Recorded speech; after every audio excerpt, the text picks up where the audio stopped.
From the heart of Philly, this is CBS News Philadelphia. Good evening and thanks so much for joining us. I'm Jessica Kartalija. Tonight, we begin with the mass shootings in Maine. Right now, an urgent search is underway for the gunman. Officials say the shooter targeted people at a bowling alley and a restaurant in Lewiston, the state's second largest city. Mike Sullivan has the very latest from Maine. Law enforcement officers from multiple agencies are searching for 40-year-old Robert Card, now considered the prime suspect in Wednesday's shootings at a bowling alley and a restaurant in Lewiston, Maine. He should be considered armed and dangerous. Based on our investigation, we believe this is someone that should not be approached. Residents in the area are being told to shelter in place. Schools, colleges, and businesses are closed. If you see anything suspicious, please call us. We have an active shooter. We have multiple injuries. The first shooting took place just before 7 p.m. at the bowling alley, where 6 males and 1 female were shot to death. We have a second active shooter, Schwangies. Police were sent to the restaurant about 10 minutes later, where 8 males were killed. Police released these photos of the suspect walking into the bowling alley with an AR-style weapon. Military officials say the Army Reserve sergeant was admitted to a psychiatric hospital this summer after exhibiting erratic behavior and threatening to kill fellow soldiers. Investigators recovered this car registered to Card, abandoned near a boat launch in a nearby town. He also owns a boat and a motorcycle. Police say heavily wooded terrain is complicating their search. This is a dark day for Maine. This attack strikes at the very heart of who we are and the values we hold dear for this precious place we call home. So far, the shooter's motive is unknown. Mike Sullivan, CBS News, Lewiston, Maine. We will have continuing coverage of this developing story as the search for Robert Card continues. You can always get the latest on our streaming service and at cbsphiladelphia.com. A driver who worked for SEPTA for more than a decade was shot behind the wheel this morning in Germantown. They were taken to a hospital and died a short time later. A person of interest is in custody as police work to determine what led to the gunfire. CBS News Philadelphia's Dan Snyder has the latest from SEPTA headquarters. And this is a very traumatic incident for the entire SEPTA family. Quite frankly, we're shell-shocked. SEPTA leaders in mourning after one of their bus drivers was shot and killed in Germantown while on duty. Officials say surveillance video from a nearby store captured the suspect moments after she fired multiple shots. She was on the bus, the way it's described to me, stepped off the bus, fired into the bus, and then got on and off several times. The driver, identified as 48-year-old Bernard Gribben, was rushed to the hospital where he died. He had been with the Transit Authority for 12 years.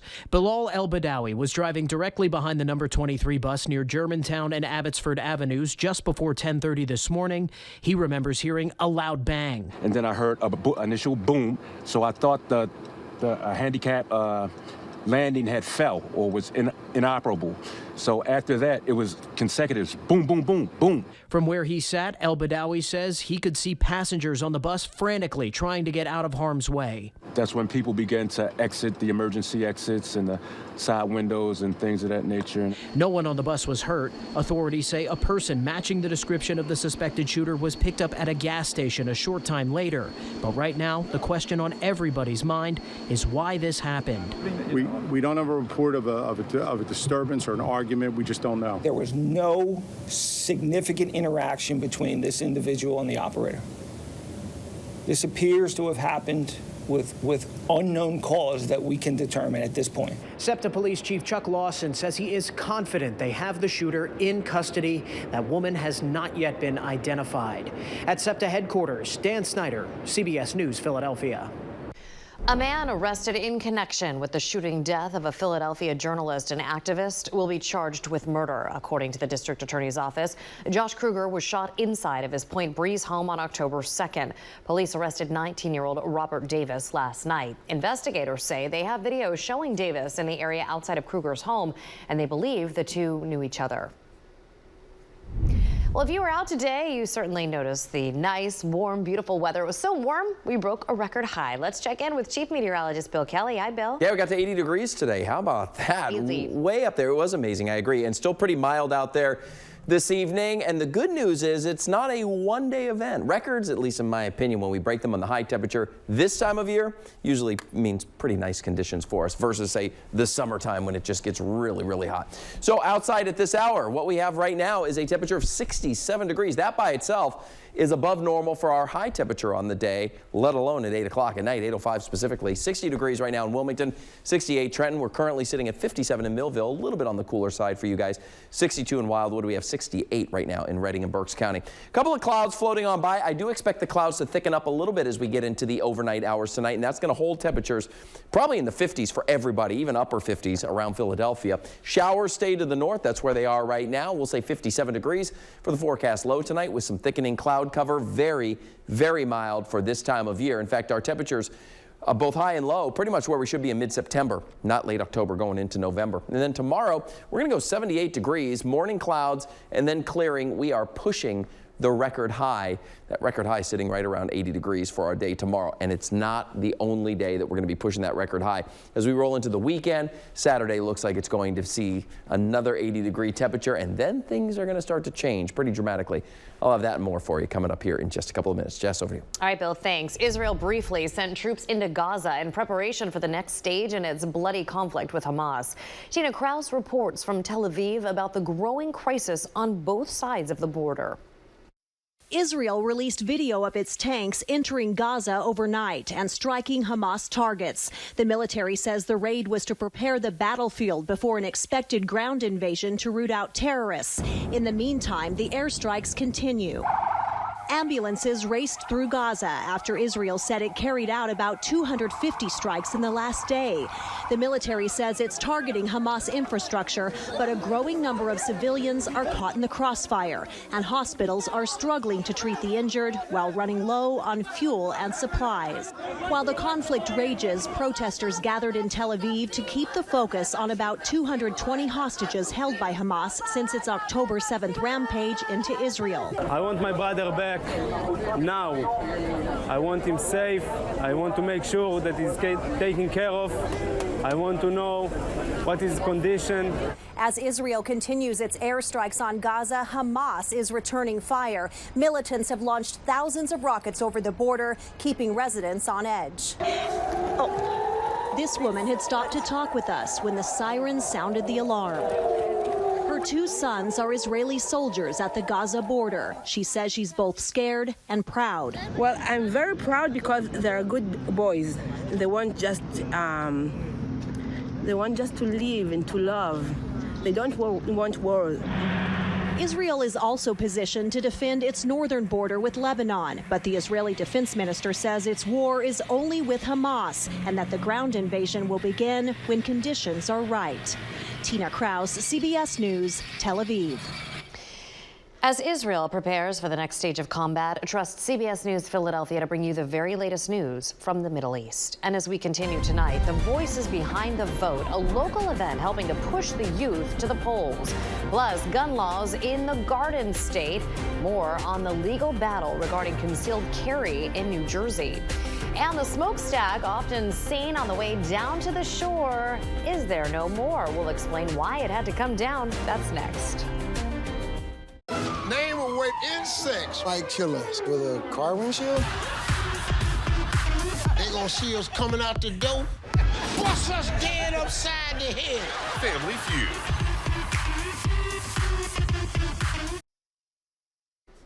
Today is National Vote Early Day, and this afternoon, more than 400 Philadelphia students converged on City Hall for the Give Us the Ballot youth-led march. The march went from Love Park to City Hall and celebrated 18-year-olds who are now eligible to vote. Students could request a ballot, drop off completed ballot, or sign up to be poll workers. The event's part of national festivities all across the country. It's very important for young people to vote because young people care about a lot of issues that are happening in their community. And so really helping them connect the dots between those issues and the importance of voting and holding leaders accountable.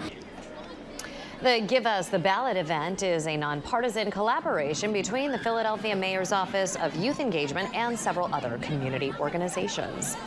In the 3 weeks that it took to elect a new House Speaker, time has been running out for Congress to get critical legislation passed. As CBS News correspondent Natalie Brand reports, new Speaker Mike Johnson has to get to work in a very divided chamber. On his first full day on the job, Speaker of the House Mike Johnson had a new crisis to address, a mass shooting in Maine. This is a dark time in America. We have a lot of problems, and we're really hopeful and prayerful. Prayer is appropriate in a time like this, that the evil can end and this senseless violence can stop. Democrats renewed calls for legislation on gun violence, but say they're not hopeful. It will be difficult given the far-right extremist speaker who's just been chosen in the House. And so I'm determined that we will make the effort. Lawmakers face a long list of legislative work to resolve and tight deadlines, including the threat of a government shutdown next month. Like it or not, Speaker Johnson will not be able to ignore the need for bipartisanship in divided government. A bipartisan group of lawmakers, including the new speaker, met with President Biden at the White House Thursday to discuss his proposed bill to spend more than $100 billion on Ukraine, Israel, Taiwan, and border security. President Putin is not giving up on his aspirations to take all of Ukraine. And as long as Russia continues its brutal assault, we have to continue to support the Ukrainian people in their self-defense. But there is growing opposition to additional Ukraine funding by some House Republicans who are calling for a separate vote on the issue. Natalie Brand, CBS News, Capitol Hill. Last night's mass shooting in Maine happened just hours after gun rights groups squared off with the New Jersey Attorney General's office and federal court over the Garden State's gun laws. Current legislation places strict limits on where someone can carry a concealed gun in New Jersey. Brandon Goldner explains why each side feels that the law supports their argument. A 2022 Supreme Court decision. This is cell phone video from Wednesday outside the Federal Appeals Courthouse in Philadelphia, where Moms Demand Action volunteers, including Jeannie Stifelman, rallied to support New Jersey's concealed carry gun laws. Having felt so charged up, so excited to have my voice heard, then turn around that night and see such horrible violence unfold in this country. She's referring to the mass shootings in Maine. New Jersey Attorney General Matt Platkin has a personal connection to Lewiston. It's absolutely horrific. I have a very close friend in that area I talked to last night who didn't know if his friends and coworkers were going to be alive this morning. The shootings came hours after his office fought in the U.S. Court of Appeals to keep alive a state law prohibiting concealed guns in so-called sensitive places. These are public places like bars, hospitals, and playgrounds, even if you have a permit. Alejandro Rubin's organization, the New Jersey Second Amendment Society, is among several gun rights groups suing to overturn the law, saying it ignores a 2022 Supreme Court decision. A federal judge sided with Rubin's organization before the state appealed. You are your own first responder, and disarming the innocent is the greatest form of violence, and that's why we don't believe these tyrannical laws will be upheld by the courts any further. But Attorney General Platkin argues the state law falls in line with the Supreme Court's decision. You can still have regulations of firearms so long as they're rooted in the historical practice of this country. And everything we're talking about here is based on clear historical precedent. As the judges deliberate, the state's gun-free zones remain in effect. It could be months before the federal appellate judges issue their opinion on this case. Brandon Goldner, CBS News, Philadelphia. A piece of history came crumbling down today in Cape May County. This is the view from our helicopter as the smokestack from the former BL England power station at Beasley's Point was demolished. We'll now take a look at the view from the ground.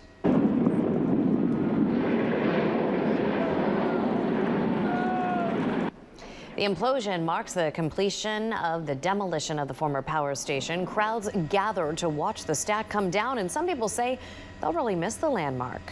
It was pretty cool. Felt the earth shake a little bit, lots of smoke. It's sad, you know, whenever I come across the bridge, especially on a long road trip, I see that thing and I know I'm home. A larger building was demolished at the same site back in April. And here's what's coming up next at 8. It's fascinating. I didn't think that it would be so grand. So grand? Yeah. Music mogul Jay-Z sits down for a rare exclusive interview with CBS to talk about his new exhibit at the Brooklyn Public Library. That's next. CBS's Gayle King is sitting down for an exclusive interview with music mogul Sean Carter. most well known as Jay-Z. The Brooklyn-born rapper is now the subject of a massive exhibit at his home borough's public library. It's the first one of its scope ever held there. It's called the Book of Hov, with Hov being one of his many nicknames. Since it opened in July, thousands of people have visited. The Brooklyn Public Library has seen a 97% increase in new card accounts across all of its locations. Jay-Z gave CBS a personal tour of the exhibit and sat down for a rare interview. Here's a piece. May I give you the Book of Hov? Sure. Thank you. Now tuned into the greatest. Turn the music up in the headphones. The Book of Hov exhibit at Brooklyn Public Library begins outside with a breathtaking display of Jay-Z's lyrics covering the building's walls. You grew up, what, a couple miles from here? Yeah. So you're very familiar with this building. Hey! Look how they can... I love That's that. right. I love that. So when you drive by, Jay, and you see words to your songs on the library. Yeah, it's unbelievable. It's fascinating. I didn't think that it would be so grand. So grand? Yeah, yeah. Well, what did you think? It couldn't be a little exhibit. I thought it was just like a little exhibit, like, you know, to get like... A room? I mean, a room. I'm going to try not to do this too many times on the tour, but honestly, when I walked in this room and just take a look at all of the visuals of you up there, what does this mean to you? I mean, it's your face everywhere. I can't imagine. No, it's unbelievable. First of all, it's Brooklyn. Let's start there, right? It's just like, it's in Brooklyn. What does Brooklyn mean to you, Jay-Z? Yeah, that's everything. It's everything. Yeah, I'm out at Brooklyn. Now I'm down in Tribeca, right next to the Narrow. You know what else I think is so interesting? Number one, it's in the library. And since I made it here, I can make it anywhere. And it's free and accessible to everybody, because people would pay to go see an exhibit like this. But your team decided they wanted it, A, in Brooklyn. They wanted it in a library so everybody could see it. It's really important, and I love that. I'm fascinated by the trajectory of your life, because it could have gone so left so many different ways, so many different times. Do you even find yourself, even today, sometimes, I can't believe that this has happened to me, even now? You won't believe how many times that I do that a week. I do Seriously? that all the time. I still think about what you mean to people in terms of you walk in a room, people know that you're in the room. You have your hands in many different pots, and I'm trying to figure out what matters most to you. Can you even pick anything like that? I think what matters most is today is being a beacon and helping out my culture, people of color. I think I pull the most satisfaction from that. Like making music early was like my first love. I could sit there for hours. It consumed me.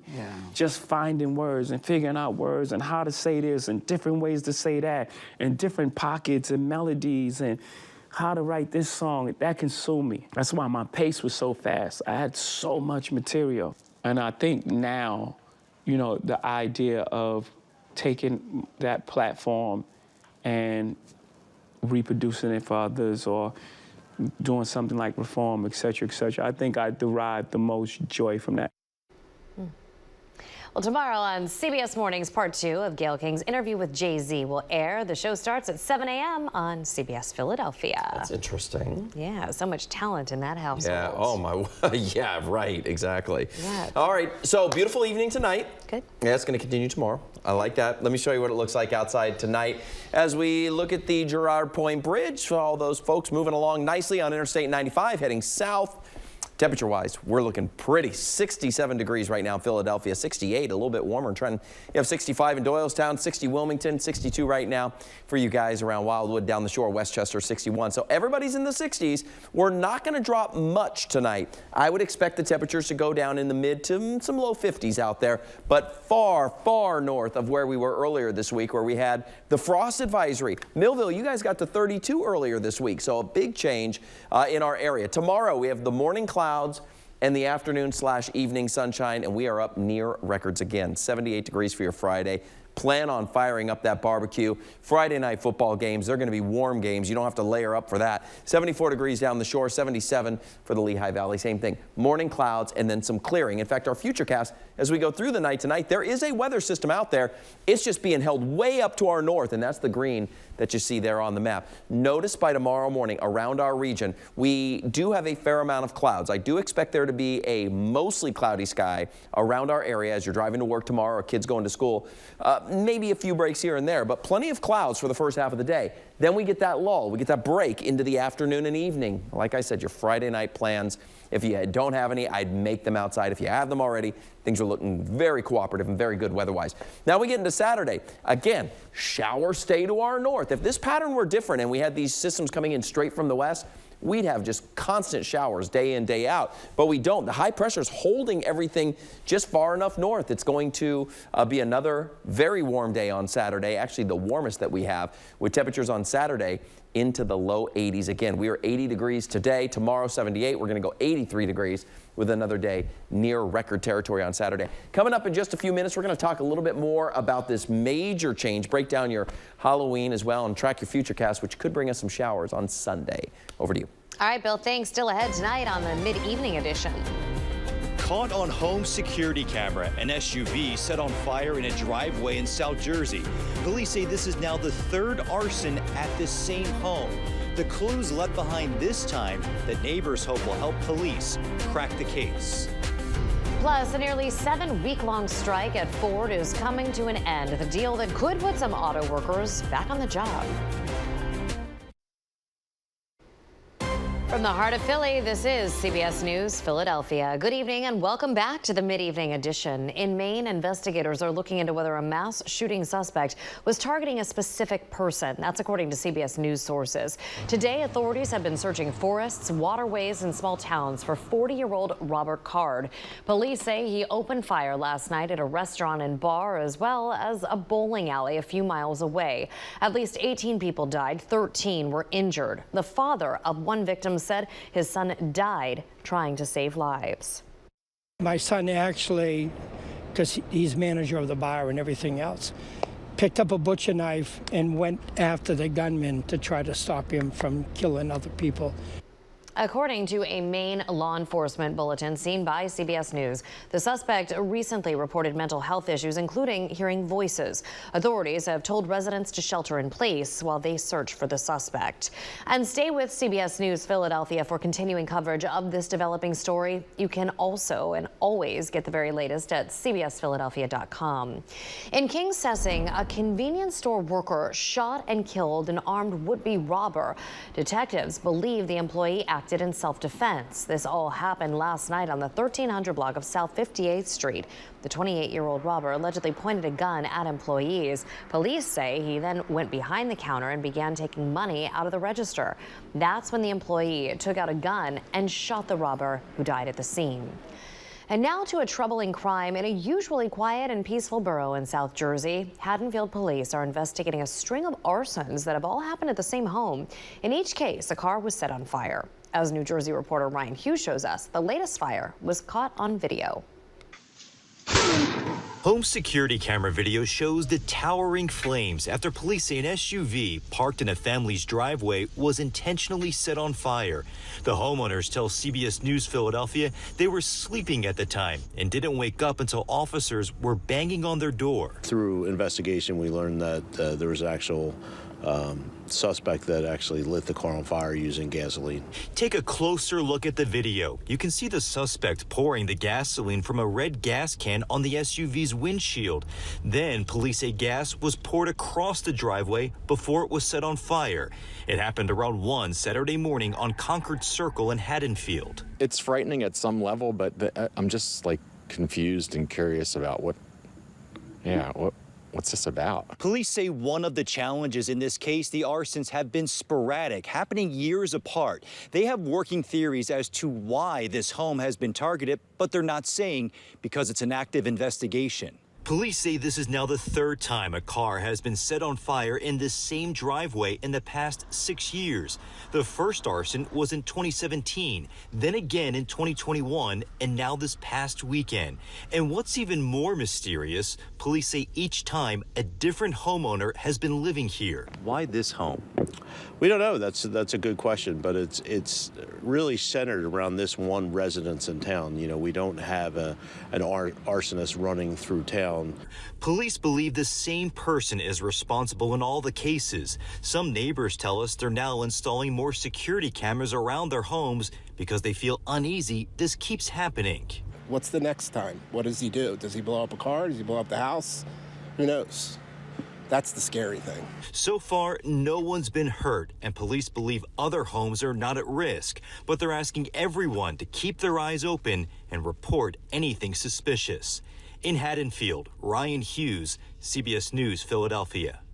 The Bucks County Sheriff's Office held a press conference today to address recent statements by county commissioners. Sheriff Fred Herron said the county commissioners claim crime is on a decline, but he says, according to state police statistics, major crime is up 18%. He says there are 7,500 outstanding warrants, 1/3 of which are felony warrants. Herron also says that the commissioners are claiming to have given the department $1 million this year, but he says he has not seen it yet. I've asked for additional deputies. I was able to get 8 through salary board. 2 they allowed me to hire. 2 they said not till July, and 4 in 2024. But they're going around telling everybody they gave me $1 million. My budget does not show $1 million increase. He says another issue is drugs. People cannot be admitted to the jail if they need medical attention, like drug withdrawal. In those cases, an officer has to sit with that person at the hospital for hours or days rather than patrolling the street. There's been a breakthrough in the United Auto Workers' 41-day-long strike. The union is telling striking Ford workers to go back to work because the company has reached a tentative agreement with the UAW. Here's Chris Van Cleve with the latest. We told Ford to pony up, and they did. UAW President Shawn Fain delivered a video message to Ford workers late Wednesday, saying their 6 weeks on the picket lines made the tentative agreement possible.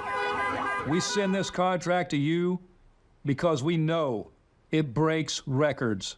Union leaders say the 4.5-year deal includes a 25% wage increase with cost of living adjustments and improvements in retirement benefits as well as job security. Previously, the big 3 automakers were offering a raise of 23%. UAW members at Ford will receive more in straight general wage increases over the next 4.5 years than we have over the last 22 years combined. It's an unambiguous big win for the UAW. Still, auto economist Patrick Anderson says the economic losses from the strikes are now more than $9 billion and growing. You know, without question now, GM and Chrysler are going to be pressured to agree to substantially the same terms. Chris Van Cleve, CBS News. Well, here's a look at some of today's top money headlines in a minute or less. Apple is raising the price of its Apple TV Plus streaming service. The hike brings it to $10 a month or $99 for the year. That's up $3 from $7 a month or $30 more if you pay for an entire year. This is the latest streaming service to raise prices this year, joining Netflix, Disney Plus, Hulu, and Max. Southwest's third quarter profits are down 30% from last year. The Washington Post reports higher labor costs effectively ate up summer travel gains and revenue. The announcement has Southwest stock tumbling. MarketWatch says it slumped toward a 9-year low before the opening bell. To help with the pinch people are feeling now that student loans have resumed, Domino's is giving away $1 million worth of emergency pizza each day. The chain is offering 4,200 codes for a free medium 2-topping pizza. That will continue until it reaches $1 million. Codes must be redeemed by December 10th.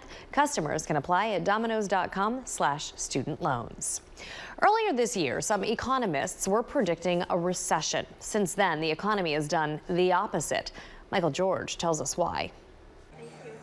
Whether it's a meal at a restaurant, a big-ticket concert, or a new car, Americans are more willing to buy. Consumer spending drives the economy, and that's reflected in a new report showing the gross domestic product jumped 4.9% during the third quarter this summer, way up from the first two quarters. Part of the reason is an increase in luxury spending. The travel company Black Tomato curates high-end vacations that can cost anywhere from $10,000 to six figures. We had one of our best sales year last year historically, but we've already sort of beat those numbers this year, and the desire for travel is just booming. The spending spree happened despite inflation and high interest rates. But now there are signs the red-hot economy could be cooling down. I think the expectations are for a much slower growth rate in the fourth quarter. CBS News business analyst Jill Schlesinger says growth is expected to return to a more normal level of around 2%. Although we are seeing consumers still spend on certain things, there is a pullback afoot. Part of that pullback, the nearly 30 million people with federal student loans who now have to resume payments, reducing their spending power. We've got student loans restarting. We have people who are paying more for their car loans. We have people who have adjustable rates on their credit card bills. Higher interest rates could also lead to less spending. The Federal Reserve meets again next week and will decide if another rate hike is needed to help cool the economy. Michael George, CBS News, New York. Well, there's still more to cover on CBS News Philadelphia at 8. Here's what's next. Penn Medicine has its first ever LGBTQ plus medical director. He'll explain why it's so important coming up. Psychopaths are without guilt and they are without remorse. I am the type that needs to be locked up forever. Real crime, real lives, real justice. He pointed a gun to me and said, "This is the day you die," and he shot me. I've seen a lot of murders. I have never seen anyone try to kill another person with a piece of cheesecake. Until now. Until now. Tonight at 9 on Philly 57. Penn Medicine has a new director for LGBTQ plus health. The appointment is aimed at improving care and access. Stephanie Stahl has details on the new role.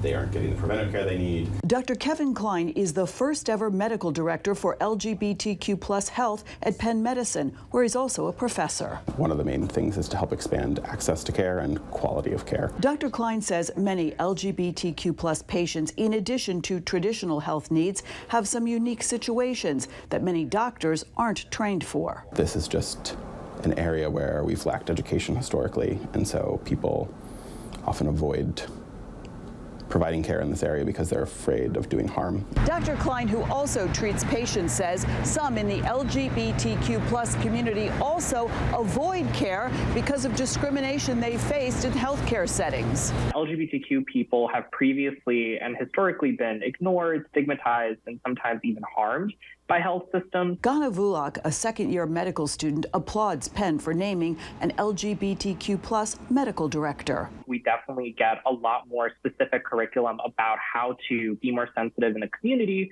In his classes, Dr. Klein helps train future doctors about things like gender-affirming care and the use of PrEP medications to prevent HIV transmission. And so this is important for several reasons. He also discusses the importance of seeing people beyond stereotypes and not making assumptions. Life lessons important for everyone. Respecting how people want to be identified. That includes thinking about language. It's, are you married, and not, do you have a husband? There are currently no standardized guidelines for LGBTQ plus healthcare. That's something Dr. Klein is now working to create. Stephanie Stahl, CBS News, Philadelphia. Hurricane Otis made landfall in Acapulco, Mexico yesterday as a powerful Category 5 storm. That's the strongest on record to hit the country's Pacific coast. It is crazy. We have this video that you see there coming in. It just shows how powerful that storm was. This is the moment it rolled through. Family was there trying to stay safe, and the video here, the drone video afterwards, shows the scope of that damage. This was a Category 5 storm. Wow. It's incredible.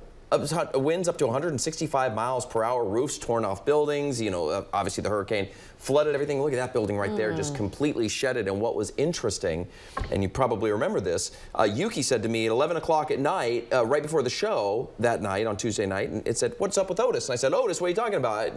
It wasn't even a hurricane that morning. Right, it went from a hurricane at 10 a.m. to a Category 5 storm at 10 p.m. and made landfall. Wow. It was just absolutely insane, and now we're just seeing the damage. And then it, of course, hit Acapulco, of all things, not just rural parts of Mexico. So there it is, an amazing video. Wow, unbelievable. Yeah. All right, so nice and warm in our area. Check this out. Acapulco, as you mentioned, a beach resort town, but many of the sleek beachfront hotels heavily damaged. Here's a closer look at one hotel with mud and debris, windows smashed. There's no electricity or internet service. Officials say it could have been a lot worse, but mass warnings put out may have saved many lives. It was great that they had that messaging because, you know, rapid intensification right before landfall, catching a lot of people off guard. I think the track was generally good, that folks there were expecting probably a low-end hurricane, and then they get a major Category 5. Efforts to get relief to the hardest hit areas have been hampered by road closures and loss of electricity, but thousands of Army troops have been deployed to that area to help. Yeah, rapid intensification, to say the least. Yeah. It's crazy how quickly that thing went up. So we don't have anything like that, obviously, here right now. We just have record heat. Today we got to 80 degrees. Nice. How about awesome. that? Real nice. So here's what we're looking at. We talked about the record today. Well, the record heat, at least that near record heat, is going to continue into the 7-day forecast for at least a couple more days. Not the entire thing. We are tracking now some showers on Sunday. We've been mentioning it to you yesterday for the first time. I put the wording on the 7-day. On Tuesday, just verbally mentioned it. But yeah, it continues to increase. And we have an unsettled pattern as we roll into Halloween. And Halloween looking like a very chilly Halloween, especially compared to where we're going to be the next couple of days. So let's break it down around the area. City, 78 tomorrow, the record is 80. 83 on Saturday, the record is 85. So both of these days, we could very easily go to or above the record, and these are our forecast numbers. Then Sunday, we're bringing in that chance of some showers. I'm going to walk you through the futurecast in just a moment. The temperature above normal, but much cooler than Saturday of 71. Down the shore, 74 tomorrow with the cloud cover, and we'll see the clouds for pretty much all locations tomorrow morning, and then they'll clear out. 79 degrees for Saturday, a great day to just enjoy probably the last upper 70s, low 80s of the season if you wanted to go to the beach and just lay out and enjoy the sunshine. Then Sunday, we're down to 66 with a chance for some showers, a greater chance for showers the farther north you are. So the Poconos, we're going to say showers are likely, 50 degrees, and that probably the Lehigh Valley as well. 73, though, tomorrow, 70 degrees on Saturday. All right, so let's focus on your 7-day forecast because we got a lot we want to talk about. 78 tomorrow, near record high temperatures. As I mentioned, the record is 80, then 83 on Saturday. So I talked about Sunday. What we're going to be tracking is a cold front that sweeps through here on Monday. So when we're looking specifically at Sunday, here's one of our futurecasts. I expect the clouds to really thicken up, and as I mentioned, a lot of these showers are going to be out ahead of the cold front itself. And right now, the farther north you live, the greater your chance of showers going to be on Sunday. So at this map here, at this time, at noon on Sunday, you can see that we have a line of showers, Upper Bucks, Upper Montgomery, Lehigh Valley, Poconos, potentially seeing a couple of light showers in Philadelphia. This does not look like a big rainmaker for us. This isn't, a 1, 2, 3 inch rainmaker.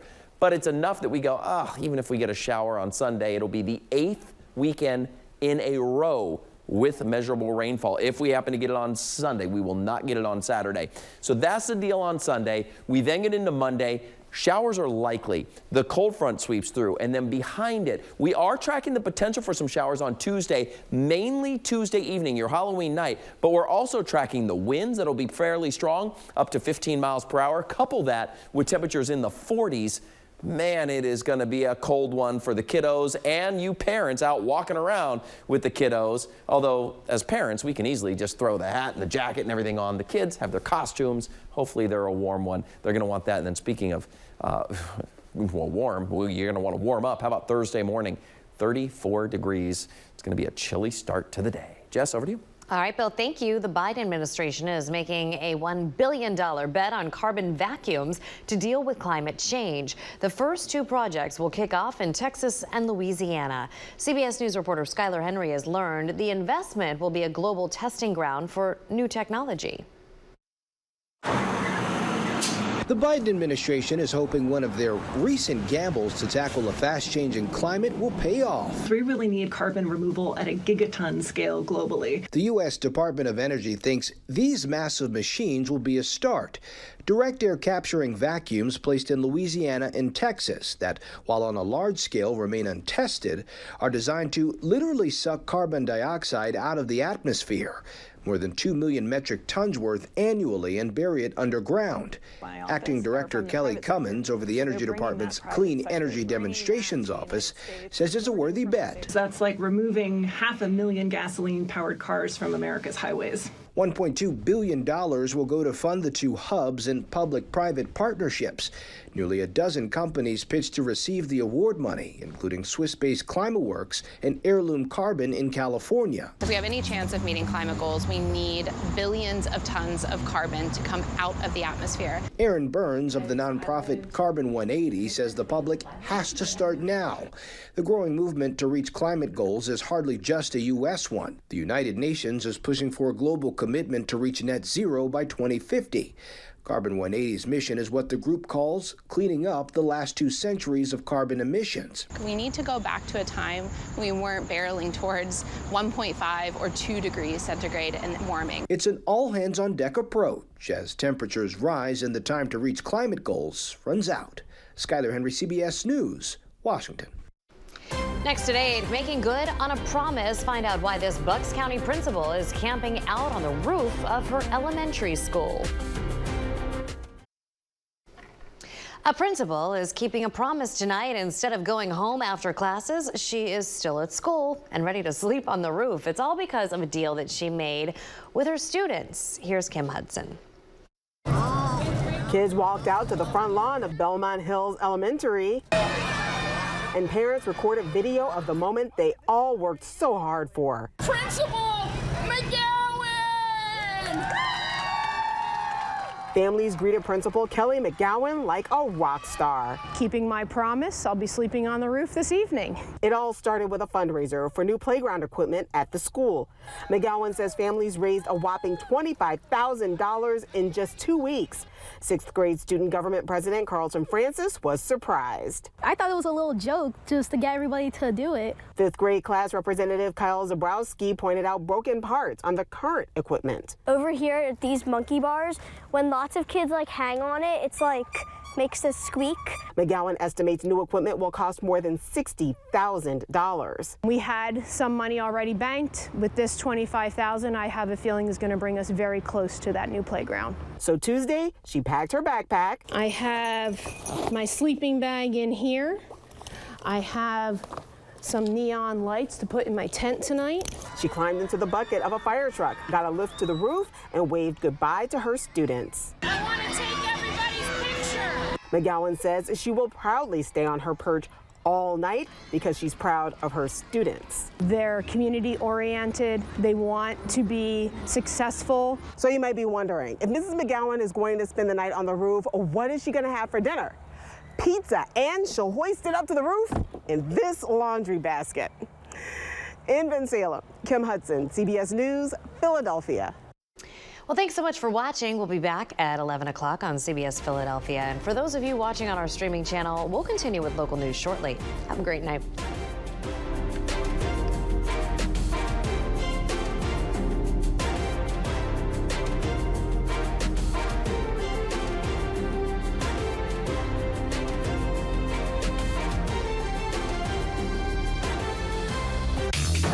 Weekdays starting at 10, don't miss iCrime with Elizabeth Vargas and Court Cam right here on Philly 57.